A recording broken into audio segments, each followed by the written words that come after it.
사무엘하 17장. 아히도벨이 압살롬에게 말했다.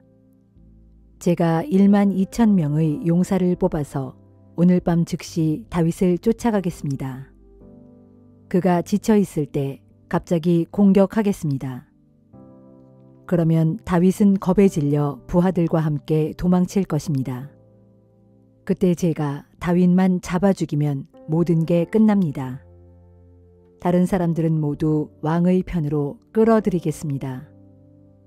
한 사람만 죽이면 다른 사람은 모두 왕께 순순히 돌아올 것입니다. 다윗만 제거되면 온 나라가 평안해질 것입니다. 아히도벨이 내놓은 이 제안은 압살롬뿐만 아니라 이스라엘의 장로들에게도 좋게 여겨졌다. 그러나 압살롬이 말했다. 아렉 사람 후세도 불러다가 그의 의견도 한번 들어보도록 합시다. 후세가 들어오자 압살롬이 물었다. 아히도벨이 방금 한 가지 제안을 했는데 그대의 생각은 어떻소? 우리가 아히도벨의 제안에 따르는 것이 좋겠소? 아니면 다른 더 좋은 의견이 있으면 한번 말해보시오. 후세가 대답했다. 제 생각으론 아히도벨의 제안은 이번만큼은 좋지 않습니다. 왕의 부친과 그를 따르는 사람들이 어떤 자들인지는 왕께서 더 잘 아실 것입니다. 그 사람들은 모두 용사들로서 마치 새끼를 빼앗긴 야생곰처럼 무섭게 화가 나 있습니다. 더욱이 왕의 부친은 경험이 풍부한 노련한 군인이어서 기습에 대비하여 밤에는 군사들과 함께 진영에서 잠도 자지 않습니다. 그는 지금쯤 동굴이나 다른 은밀한 곳에 숨어 있을 것입니다. 만일 왕의 군사들이 일부라도 먼저 공격을 받고 쓰러진다면 압살롬의 군대가 패했다라는 소문이 삽시간에 퍼지게 될 것입니다. 그러면 사자처럼 용맹스러운 군사들도 겁에 질려버릴 것입니다. 왕의 부친이 용사요, 또한 그의 부하들도 용감한 군인들이라는 것은 온 이스라엘이 다 압니다. 그러므로 저희의 의견은 이렇습니다. 먼저 북쪽의 단에서부터 남쪽의 브엘세바에 이르기까지 온 이스라엘에서 군사들을 불러 모으십시오. 그런 후에 해변의 모래알처럼 많은 군대를 이끌고 왕께서 친히 싸우러 나가십시오. 다윗이 있는 곳이면 어디든지 공격하여 온 대지에 내리는 아침 이슬처럼 그를 덮쳐버리는 것입니다. 그러면 다윗은 물론이고 그의 부하들 중에서도 살아남을 사람이 아무도 없을 것입니다.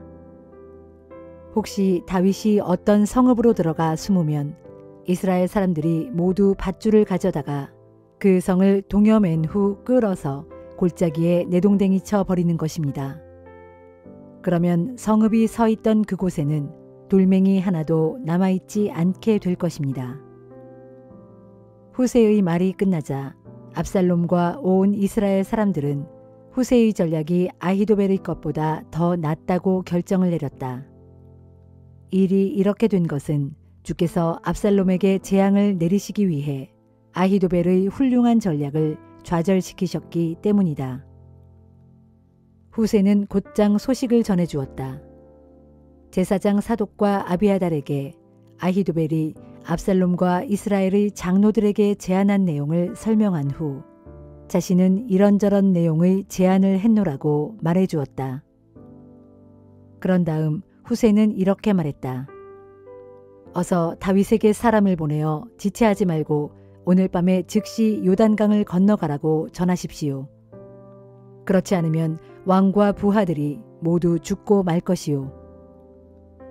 한편 그때의 요나단과 아히마아스는 예루살렘 성 바깥의 에느로겔에 대기하고 있었는데 그들에게는 성의 안팎을 오가면서 소식을 전해주는 하녀가 있었다.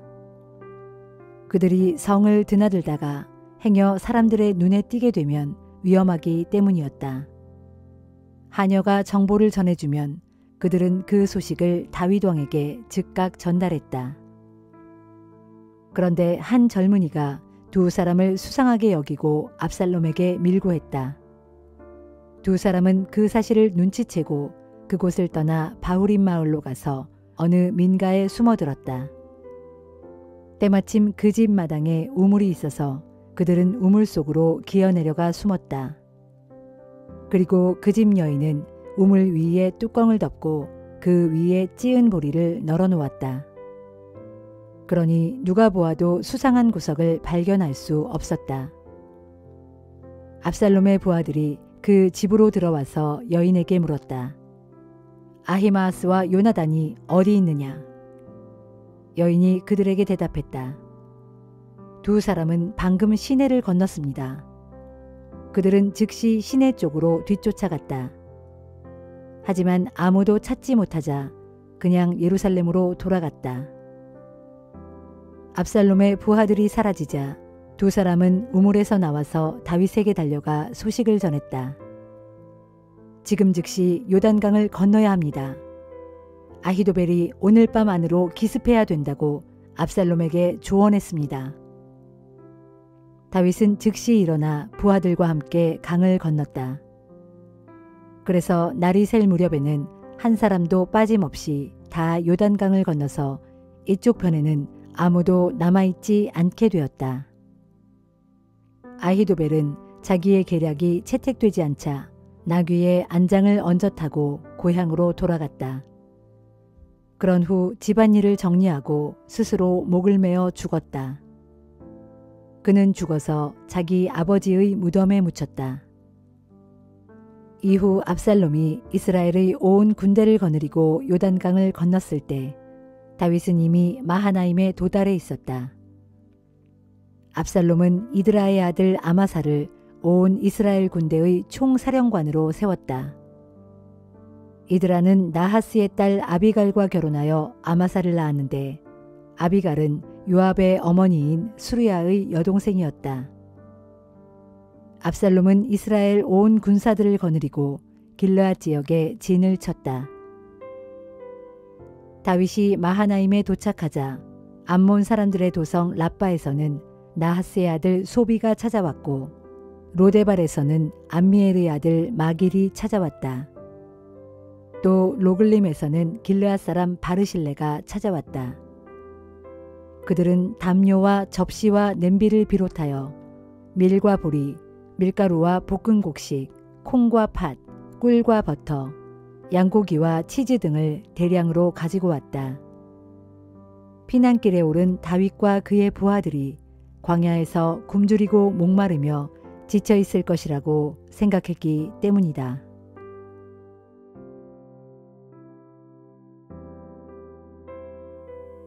고린도 후서 10장.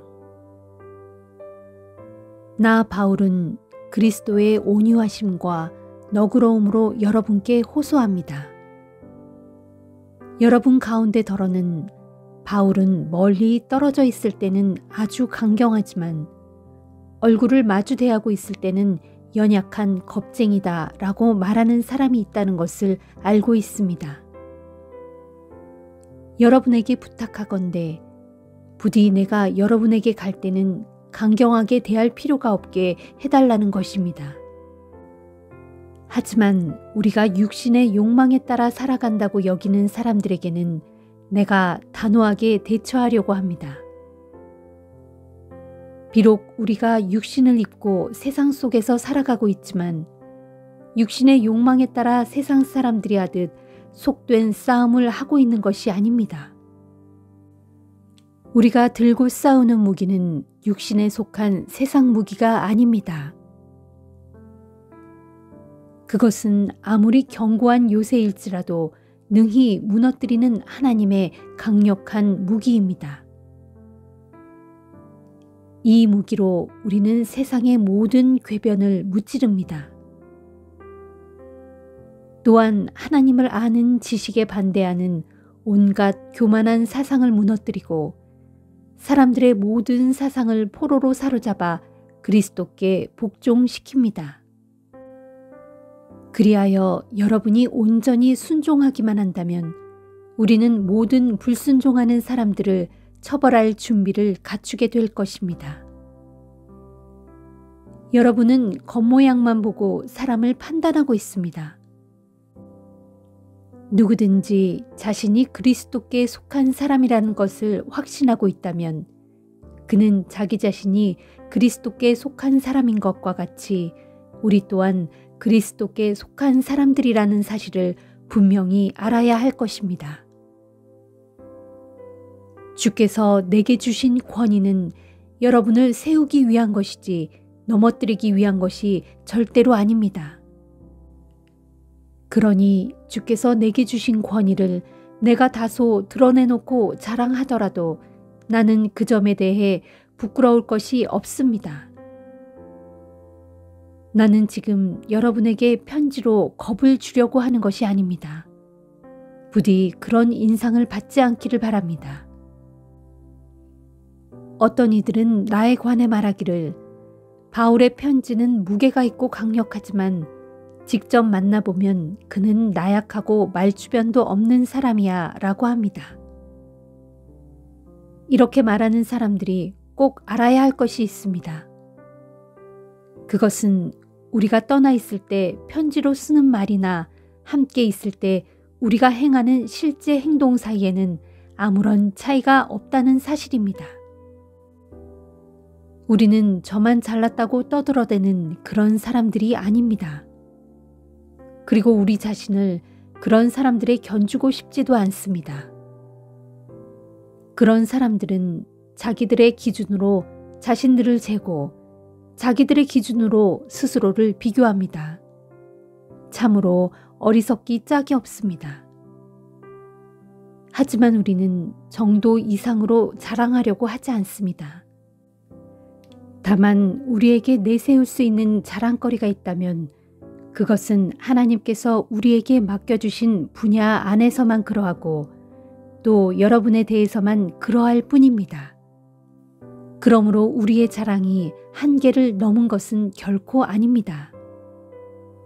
만일 우리가 그리스도의 복음을 들고 여러분에게까지 가지 않았다면 여러분을 향한 우리의 자랑이 한계를 넘은 것이 되겠지만 우리는 멀리 여러분에게까지 가서 그리스도의 복음을 전했지 않습니까? 또 우리는 다른 사람들이 이룩한 업적을 우리 것으로 가로채어 자랑거리로 삼는 것도 아닙니다. 우리의 소망이 있다면 여러분의 믿음이 계속해서 자라남에 따라 여러분에 대한 우리의 행동 범위도 더욱 확장되는 것입니다. 그리하여 우리는 여러분의 지역을 넘어서까지 복음을 전하려고 합니다. 왜냐하면 우리는 다른 사람의 영역에서 이미 이루어진 일을 놓고 그것을 우리의 자랑거리로 삼고 싶지는 않기 때문입니다. 성경에도 기록되어 있기를 누구든지 자랑하려거든 주 안에서 자랑하라 했습니다.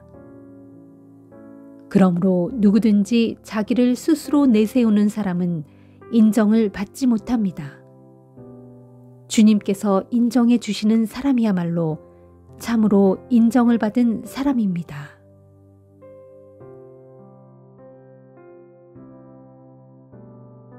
에스겔 24장. 우리가 바빌로니아 땅에 포로로 사로잡혀 온 지 9년째 되던 해의 10월 10일 주의 말씀이 내게 내렸다. 너 사람아, 너는 이 날짜, 바로 오늘 날짜를 기록해 두어라. 바로 이 날이 바빌로니아 왕이 예루살렘 성읍을 포위하여 공격한 날이기 때문이다. 너는 저 반역하는 족속 곧 유다 백성에게 한 가지 비유를 들어 말해 주어라. 이르기를 주 하나님께서 말씀하신다. 너희는 가마솥 하나를 걸고 그 안에 물을 부어라. 그런 뒤 양떼 가운데 가장 좋은 것으로 한 마리 잡아 그 살코기를 썰어 가마솥 안에 집어넣되 제일 좋은 부분인 넓적다리와 어깨축지 부분에 살코기를 집어넣고 또 뼈들 가운데 제일 좋은 것들을 골라 그 가마솥 안에 가득 채워 넣어라. 그런 뒤 가마솥 아래 나무를 쌓고 불을 지펴 물을 펄펄 끓여라. 가마솥 안에 뼈들이 무르도록 오래도록 푹 삶아라. 그러므로 나 주 하나님이 말한다. 사람을 죽여 피 흘리는 살인자들의 성읍아, 내게 재앙이 내릴 것이다. 안에 녹이 잔뜩 슬었으나 그 녹을 한 번도 닦지 않은 녹슨 가마솥아, 내게 재앙이 내릴 것이다. 제비 뽑아 순서를 가릴 필요조차 없이 너희는 가마솥 안에 있는 고기를 하나하나 모두 다 꺼내어라. 죄 없는 사람들이 흘린 피가 그 성읍 가운데 그대로 남아있다. 너희는 땅바닥에 흘려진 그 피를 흙으로 덮지 아니하고 맨 바닥 위에 그대로 방치해 두었다. 그 피를 맨 바위 위에 그대로 방치해 두도록 한 것은 바로 나다. 심판의 날에 내가 그 피를 보고 진노를 터뜨려 너희에게 복수하려고 그 피가 흙에 덮이지 않게 한 것이다. 그러므로 나 주 하나님이 말한다. 사람을 죽여 피 흘리는 살인자들의 성읍아, 내게 재앙이 내릴 것이다. 재앙의 날을 위해 내가 장작 더미를 높이 쌓아놓을 것이다. 내가 장작을 많이 쌓고 불을 지펴서 가마솥 안에 고기를 푹푹 삶아 녹이고 국물을 바짝 졸이고 그 뼈들을 다 태운 다음 가마솥이 빈 뒤에도 숯불을 더욱 뜨겁게 하여 가마솥에 눕쇠를 벌겋게 달고서 그 안에 더러운 것을 다 녹이며 그 안에 녹까지 다 태워버리겠다. 이 성읍은 참으로 나를 힘들게 하고 피곤케 한 성읍이었다. 내가 이 성읍의 더러움을 제거하려고 부단히 애썼지만 그 녹이 벗겨지지 않았고 어지간한 불로는 없어지지 않았다. 예루살렘아, 너의 더러운 죄 가운데 하나가 이방 우상을 섬긴 음행이다. 음행으로 더러워진 내 몸을 내가 깨끗하게 하려고 애썼지만 내가 도무지 깨끗해지지 않았다. 그러므로 내가 너를 향해 내 분노를 다 쏟아붓기 전에는 내 더러움이 결단코 깨끗해지지 않을 것이다. 이는 나 주의 말이다. 나 주가 말했으니 이 일이 반드시 이루어질 것이다. 이 일을 행함에 있어 내가 절대로 돌이키지 않겠고 너를 조금도 아끼지 않겠으며 나의 결정을 결코 뉘우치지 않겠다. 내가 그대로 행할 것이니 심판의 그날에 그들이 내 모든 악한 행실에 따라 너를 심판할 것이다. 이는 나 주 하나님의 말이다 하여라. 주의 말씀이 내게 내렸다. 너 사람아, 이제 내가 너의 아끼는 사람을 일순간에 쳐서 내게로부터 빼앗아 가겠다. 그럴지라도 너는 슬퍼하거나 울거나 눈물을 흘리지 말아라. 탄식도 조용하게 하고 죽은 사람을 위해 애곡하지도 말아라. 평소처럼 내 머리에 수건을 동여매고 내 발에 신을 신어라. 내 수염을 가리지도 말고 초상집 음식을 차려 먹지도 말아라. 그래서 내가 아침에 사람들에게 이 이야기를 알려주었는데 그날 저녁에 내 아내가 죽었다. 다음 날 아침 나는 하나님께서 지시한 대로 따랐다. 그러자 사람들이 내게 물었다. 왜 그렇게 행동하시오? 당신의 그런 행동이 우리와 어떤 상관이 있는지 그 의미를 말해주지 않겠소? 그때 내가 그들에게 대답했다. 주께서 내게 말씀하셨소. 이르시기를 너는 이스라엘 족속에게 전하라. 이는 나 주의 말이다. 내가 이제 내 성소를 더럽히려 한다. 너희가 그토록 자랑하고 너희가 눈으로 보고 기뻐하며 너희 마음으로 그토록 아끼던 내 성소를 무너뜨리려 한다. 또 내가 예루살렘에 남아있는 너희 자녀들도 칼에 찔려 다 죽게 할 것이다. 그럴지라도 너희는 에스겔이 행한 것과 똑같이 행동하게 될 것이다. 그때 너희는 수염을 가리지도 못하고 초상집 음식을 차려 먹지도 못할 것이다. 평소처럼 머리에 수건을 동여매고 발에 신을 신은 채로 있게 될 것이다. 죽은 사람들을 위하여 슬퍼하지도 않겠고 울지도 않을 것이니 그것은 내 주변의 가족과 친척들 가운데 죽은 자들이 너무나 많을 것이기 때문이다. 다만 너희는 너희의 죄 때문에 패망한 줄 알고 서로 마주보며 가만히 탄식하며 아픈 신음소리만 토해낼 것이다. 그렇다. 이와 같이 내 종 에스겔이 너희에게 표징이 된 것이다.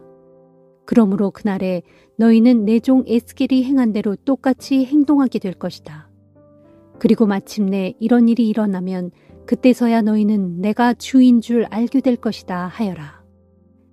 너 사람아, 내가 이스라엘 족속에게서 그들의 요새를 그들의 기쁨과 영광을, 그들이 눈으로 보고 기뻐하던 것을, 그리고 그들이 마음으로 그토록 간절히 아끼던 그들의 자녀들을 빼앗아 데려가는 날, 그날에 예루살렘 성읍에서 빠져나온 한 도망자가 내게로 와서 내 귀에 그 소식을 알려줄 것이다. 그때 비로소 내 혀가 풀려 그 사람과 이야기를 나누게 될 것이고, 이후로는 더 이상 침묵하고 있는 벙어리 신세가 되지 않을 것이다. 이처럼 내가 이스라엘 족속에게 표징이 되면 그때서야 비로소 그들은 내가 주인 줄 알게 될 것이다. 시편 72편. 오 하나님, 왕에게 주의 판단력을 부여해 주시고 왕의 아들에게 주의 의로움을 허락하소서. 왕으로 하여금 주의 백성을 올바르게 판결하게 하시고 고난받는 불쌍한 백성들을 정의로 판결하게 하소서. 왕이 그리하면 산들이 백성에게 평화를 가져다 줄 것이고 언덕들이 백성에게 의로움의 열매를 가져다 줄 것입니다. 왕으로 하여금 상처받은 자들을 지켜주게 하시고 궁핍한 사람들의 자녀들을 구하게 하시며 착취하는 자들을 가차없이 쳐부수게 하소서. 그리하여 해와 달이 다 닳도록 영원히 왕의 백성들이 주님을 경외하며 살게 하소서. 왕으로 하여금 마른 들판을 적시는 단비처럼 메마른 땅에 떨어지는 소나기처럼 백성들에게 덕을 베풀게 하소서. 왕이 다스리는 동안 정의가 온 땅에 흘러넘치도록 해주시고 저 달이 다 닳아 수명을 다할 때까지 온 나라에 평화가 깃들게 하소서. 왕으로 하여금 이 바다 끝에서 저 바다 끝까지, 이 강에서 저 땅의 맨 끝에 이르기까지 모두 다스리게 하소서. 광야에 사는 자들로 왕 앞에 엎드려 절하게 하시고 왕의 적들로 땅의 먼지를 핥게 하소서. 다시스와 머나먼 섬나라 왕들까지도 우리 왕에게 조공을 바치게 하시고 또 스바와 시바의 왕들도 우리 왕에게 예물을 바치게 하소서. 온 땅의 왕들이 모두 와서 우리 왕에게 엎드려 절하게 하시고 온 세상의 모든 민족들이 우리 왕을 섬기게 하소서. 오 하나님, 우리 왕으로 하여금 살려달라고 부르짖는 가난한 백성을 구해주게 하시고 의지할 데 없는 불쌍한 사람들을 돕게 하소서. 힘없고 궁핍한 자들에게 불쌍히 여기는 마음을 갖게 하시고 오갈 데 없는 사람들을 죽음의 구덩이에서 건져내게 하소서. 왕이 힘없는 가난한 백성들의 피를 소중하게 여겨 갖은 압제와 폭력에 시달리는 그 가련한 백성들을 사악한 자들의 소나기에서 건져 그 목숨을 살려주게 하소서. 왕이여 오래오래 사소서. 만수무강을 누리소서. 아라비아에서 나는 황금을 예물로 받으소서. 왕을 위한 백성들의 기도가 끊이지 않을 것이고 왕을 위해 비는 복이 언제까지나 계속될 것입니다. 땅에는 오곡백과가 풍성하고 레바논 땅에 곡식이 넘치듯 언덕마다 곡식이 주렁주렁 열리게 될 것입니다. 푸른 풀이 가득한 초원처럼 고을마다 백성들이 가득 차고 넘칠 것입니다.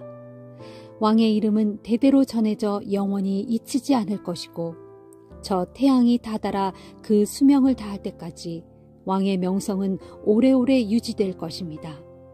왕을 통하여 모든 사람들이 복을 받게 될 것이니 문민족들이 왕을 일컬어 복받은 사람이라 칭송할 것입니다. 주 하나님, 이스라엘의 하나님이시여 홀로 위대한 일을 행하시는 하나님을 찬양합니다. 영광스러운 주의 이름을 영원히 찬양합니다. 주의 영광을 온 땅에 가득 채워 주소서. 아멘. 아멘. 이것으로 이새의 아들 다윗의 기도가 마무리된다.